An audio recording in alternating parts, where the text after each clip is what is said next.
Welcome back to A320 Knowledge, your trusted source for Airbus expertise. Today, we'll be diving into part 5 of our tutorial on the overhead panel. The A320 has hundreds of different buttons and switches, and we'll be tackling each of them section by section.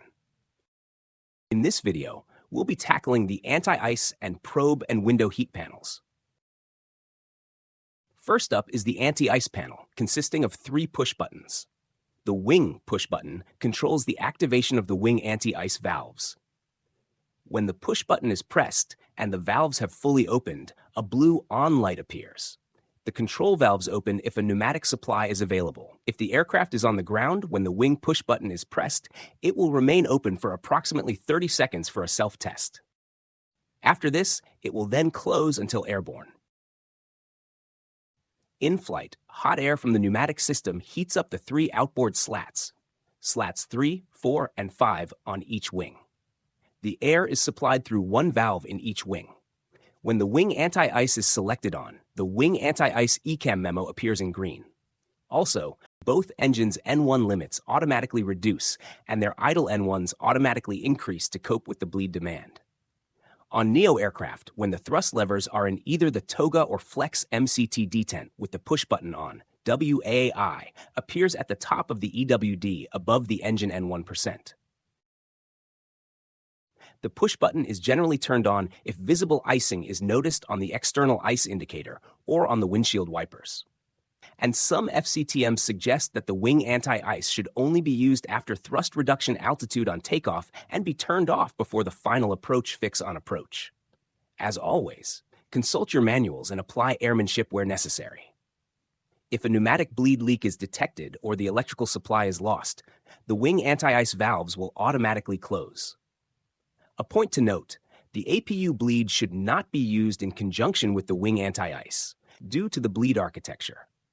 An amber fault light appears on the wing push button when either a low pressure is detected or the position of the anti-icing control valve is not in the required position.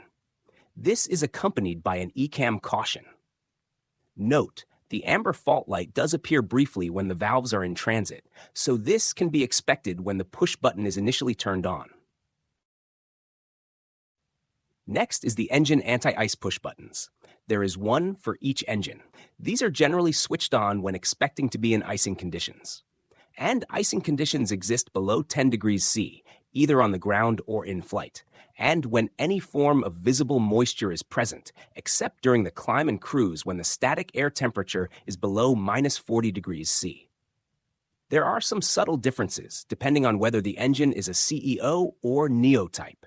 In both cases, each engine has its own anti-ice system, with an independent hot bleed air source, which comes from the high-pressure compressor stage of the engine and protects the engine nacelle from icing. On both variants, the valves are electrically controlled and pneumatically actuated. In a similar fashion to the wing anti-ice, when the engine push buttons are pressed and the valves have fully opened, a blue on light appears. When the engine anti-ice is selected on, the engine anti-ice ECAM memo appears in green. Also, both engines' N1 limits automatically reduce and their idle N1s automatically increase to cope with the bleed demand. On NEO aircraft, when the thrust levers are in either the toga or flex MCT detent with the push button on, EAI appears at the top of the EWD above the engine N1%. Finally, once the valves are opened, continuous ignition will be selected for that engine, and the ignition memo appears on the ECAM for some variants. On CEO aircraft, the engine anti-ice push button controls a single anti-ice valve for each engine. If the air is unavailable, for example if the engine is not running, the valve will automatically close. The valve will automatically open when either the electrical supply is lost to the engine, a bleed leak is detected, or when ignition start is selected on the engine mode selector, provided the engine is already running.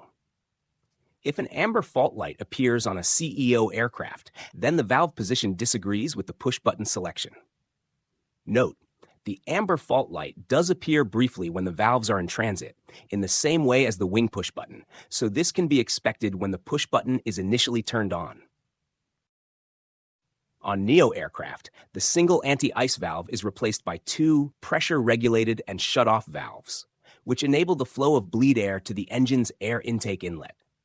On NEO aircraft, only one of the pressure-regulated and shut-off valves are performing the shut-off function when the engine anti-ice is off.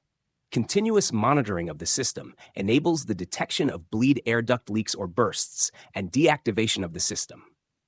In the case of a detected burst duct, both valves are commanded closed. And in the case of an electrical failure, both valves are fail-safe opened, providing the air inlet with enough pressure for the anti-ice to function.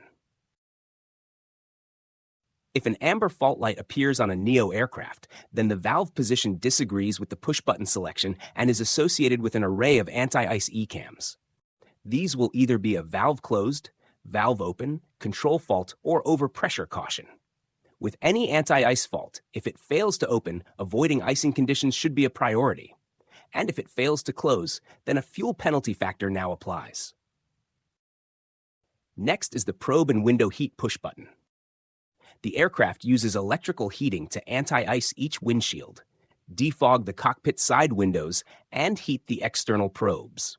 When the probe and window heat push button is in its automatic lights out position on the ground, the three pitot probes and both sides of the windshield are heated on a low power setting, provided at least one engine is running. The TAT probes are not heated in this case. Once airborne, all probes and windows are heated on a high power setting. Only one heating level exists for the cockpit side windows. The window heating is controlled by two window heating computers, one for each side. There are three probe heat computers, one for the captains, first officers, and the standby probes. These computers automatically regulate their systems, protect against any overheating, and indicate faults. If one of the window heat or probe heat computers fail, the remaining ones do not replace it. Note, there is no fault light indication on the probe and window heat push button. When the push button is pressed, the blue on light appears and all probes and windows are heated permanently, regardless of whether the aircraft is airborne.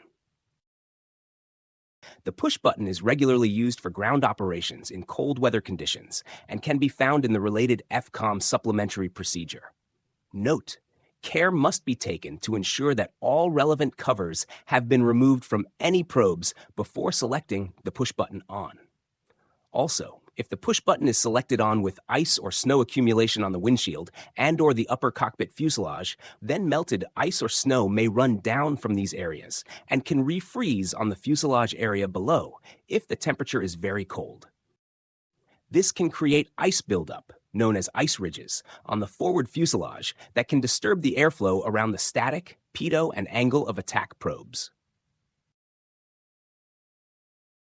Thanks for tuning into part 5 of this tutorial on the overhead panel.